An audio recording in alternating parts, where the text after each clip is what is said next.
बात है 2003 की। पूनम एक गरीब परिवार से थी और पूनम के पिता मजदूरी करते थे।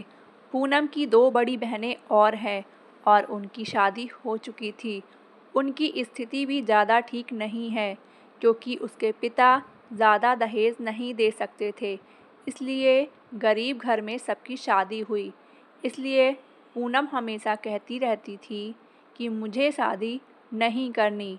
लेकिन कुछ दिनों बाद पूनम के लिए एक रिश्ता आया जिन्होंने ये कहा कि उनका बेटा पढ़ा लिखा है और गांव में बहुत ज़मीन है और उन्हें कोई दहेज नहीं चाहिए। पूनम के पिता ये सब बातें सुनकर बहुत खुश हुए और पूनम की शादी लड़के को बिना देखे ही तय कर दी। लेकिन पूनम की माँ ने कहा, ऐसे कैसे पक्की कर रहे? पहले एक बार देख तो आओ और लड़के के बारे में पता कर लो कैसा है। लेकिन पूनम के पिता बोले, ऐसे कोई झूठ बोलेगा क्या? भरोसा भी करना ज़रूरी होता है। पूनम ने मना किया कि उसे शादी नहीं करनी, लेकिन पूनम शरीफ लड़की थी और अपने माता पिता की बात मानती थी। इसलिए पूनम की शादी दिनेश से हो गई। दिनेश भी एक गरीब परिवार से था और बहुत ही शराब पीता था और जुआ भी खेलता था। लेकिन गांव के लोग और उसके माता पिता ने झूठ बोलकर दिनेश और पूनम की शादी करवा दी। शादी के 2 महीने बाद ही पूनम को पता चल गया कि दिनेश अनपढ़ है, जबकि पूनम सरकारी स्कूल में 8वीं पास थी। शादी के कुछ दिन और गुजर जाने के बाद एक दिन दिनेश शराब पीकर आया तो पूनम ने दिनेश से कहा, आप शराब पीकर क्यों आए? दिनेश शराब के नशे में पूनम से कहता है, तुझसे मतलब? तू कौन होती है मुझे रोकने वाली? और पूनम फिर चुप रह गई। कुछ दिनों बाद दिनेश रोज़ शराब पीकर घर आने लगा और पूनम को शराब के नशे में गाली देने लगा और पूनम पर हाथ भी उठाने लगा। और इसलिए कुछ दिन पूनम ने दिनेश को देखा। फिर पूनम अपने घर गई और घर जाकर अपने माता पिता को सब बताया और कहा, अब मुझे नहीं जाना वहाँ। और ये कहकर पूनम ने अपने ससुराल जाने से इनकार कर दिया।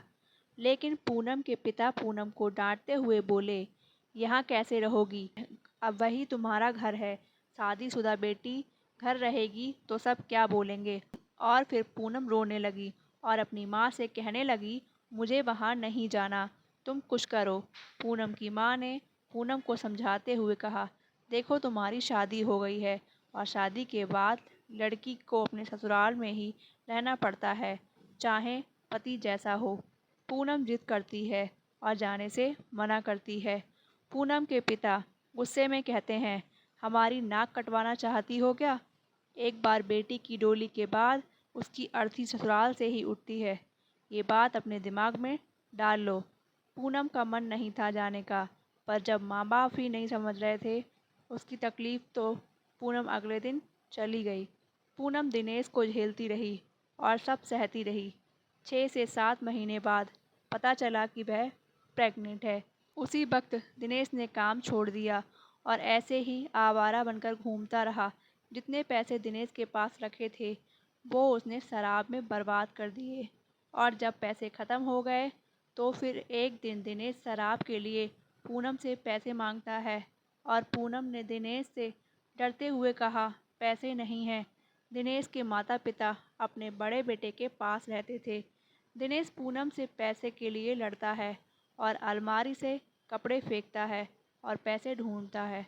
पैसे नहीं मिलते तो पूनम को गाली देकर उसे मारता है। पूनम रोती रही और दिनेश से कहती रही, नहीं है पैसे, नहीं है पैसे। लेकिन दिनेश को शराब की लत ऐसी लग रही थी कि उसने ये तक नहीं सोचा कि पूनम प्रेग्नेंट है और पूनम को बड़ी बेरहमी से मारता रहा। कुछ दिनों बाद घर का राशन ख़त्म होने लगता है तो पूनम दिनेश से कहती है, राशन ले आने को। तो दिनेश पूनम से उल्टा बोलकर कहता है, नहीं है पैसे मेरे पास। और फिर जैसे तैसे थोड़ा बहुत बचा था वो धीरे धीरे ख़त्म हो गया और दिनेश पूनम से खाना मांगता, लड़ता और उसे काम करने को कहता है। पूनम लाचार और बेबस होकर मजदूरी करने लगी। लेकिन प्रेगनेंसी के चलते पूनम ज़्यादा दिनों तक काम नहीं कर पाई और एक दिन काम करते करते उसे चक्कर आ गए और पूनम गिर गई। कुछ लोग पूनम को डॉक्टर के पास ले गए और डॉक्टर ने उससे आराम करने को कहा और काम करने से मना किया। पूनम ने अपने पति को बताया और काम करने नहीं गई। उसके बाद कुछ दिन के लिए पूनम अपने घर आ गई। पूनम की हालत इतनी ख़राब लग रही थी कि जब उसकी माँ ने उसे देखा तो पूनम की माँ रो पड़ी। उसके बदन पर वही साड़ी थी जो वो हमेशा पहनती थी। पूनम की माँ ने पूनम से पूछा, खुश नहीं हो वहाँ? लेकिन पूनम अपना दर्द छुपाते हुए कहती है, नहीं, खुश हूँ, सब ठीक है। और फिर पूनम की माँ अपनी कुछ साड़ी पूनम को देती है। पूनम को कुछ महीनों बाद एक लड़का होता है। दिनेश को कोई मतलब ही नहीं था कि उसे बेटा हुआ है। वो बस इतना काम करता रहता था कि शराब के लिए पैसे मिलते रहे और दिन भर शराब के नशे में यहाँ वहाँ पड़ा रहता है। जब पूनम का बेटा 1 महीने से ज़्यादा का हो गया तो पूनम वापस अपने गांव यहीं ससुराल आ गई। ससुराल आते ही उसने घर की हालत देखी और दिनेश भी शराब पिए सो रहा था। पूनम ने आकर दिनेश को जगाया और अपना बच्चा उसे दिया। दिनेश शराब के नशे में अपने बेटे को प्यार करता है, उसके साथ खेलता है, उससे बातें करता है। मेरा बच्चा पापा के पास आ गया और शराब के नशे में अपने बच्चे को खिला रहा था।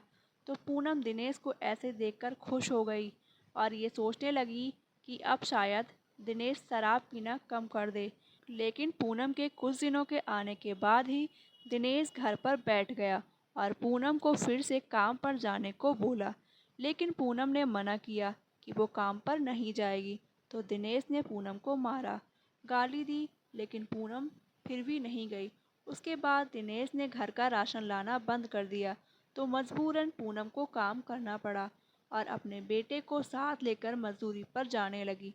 गांव में खेतों में काम मिल जाता था, इसी में अपने बेटे को साथ लेकर काम करने जाने लगी। कुछ दिनों बाद पूनम ने पैसे इकट्ठे करके एक रेहड़ी ले ली और सड़क किनारे सब्जी की रेहड़ी लगाने लगी और अपने घर का गुजारा करने लगी।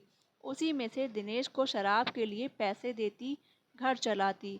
दिनेश को अगर पैसे नहीं देती तो वो उसे मारता, लड़ता, इसलिए दिनेश को भी मजबूरी में पैसे देती रही। पूनम की माँ समझ गई थी कि पूनम खुश नहीं है, इसलिए उन्होंने पूनम के पिता को बताया और पूनम के माता पिता पूनम से मिलने उसके ससुराल गए। घर पर ताला लगा था तो बगल में एक औरत से पूनम की माँ ने पूछा, ये लोग कहाँ गए? औरत ने जवाब देते हुए कहा, दिनेश तो कहीं शराब पीकर पड़ा होगा और पूनम सड़क पर सब्जी की रेहड़ी लगाती है। वो और उसका बेटा सड़क पर होंगे। और वो औरत जाते जाते कहती गई, बेचारी पूनम, कैसे माँ बाप थे जो बिना देखे परखे इस नशेड़ी के गले बांध गए।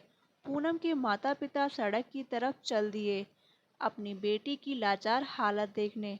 सड़क के एक साइड एक रेहड़ी लगी थी। पूनम वही साड़ी पहने खड़ी थी जो पूनम की माँ ने उसे यहाँ आते वक्त दी थी। पूनम का बेटा रेहड़ी पर ही एक तरफ लेटा था। पूनम के पिता की हिम्मत नहीं हो रही थी कि वो अपनी बेटी को मिले। पूनम की माँ जाकर पूनम से मिली और अपनी पूनम की हालत देखकर रो पड़ी।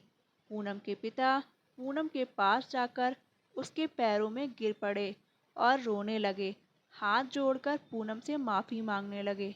और कुछ देर बाद पूनम के माता पिता उससे साथ चलने को कहते हैं, लेकिन पूनम मना करती हुई कहती है कि अब यही मेरा घर है।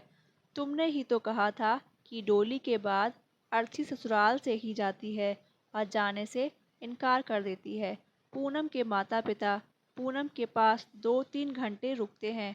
उसके बाद पूनम को कुछ पैसे देते हैं और कहते हैं, बेटा, जब तुम्हें लगे कि अब यहाँ नहीं हो रहा तो चली आना। बेझिझक और अपने आप को कोसते हुए वहाँ से चले जाते हैं। पूनम ने भी अपनी ज़िंदगी के साथ समझौता कर लिया था और मान लिया था कि यही उसका जीवन है और आज तक पूनम अपने परिवार के लिए इन्हीं मुश्किलों से जूझ रही है। तो दोस्तों, ये थी पूनम की दुख भरी कहानी। तो कैसी लगी आपको मेरी ये कहानी, मुझे कमेंट करके ज़रूर बताएं। और यदि कहानी अच्छी लगे तो अपने दोस्तों के साथ भी शेयर करें। और हाँ, अगर आपने अब तक मेरे चैनल को सब्सक्राइब नहीं किया है तो ज़रूर सब्सक्राइब कर दें और घंटी का बटन ज़रूर दबा लें, जिससे हमारे आने वाले वीडियो का नोटिफिकेशन आप तक पहुंच जाए। धन्यवाद।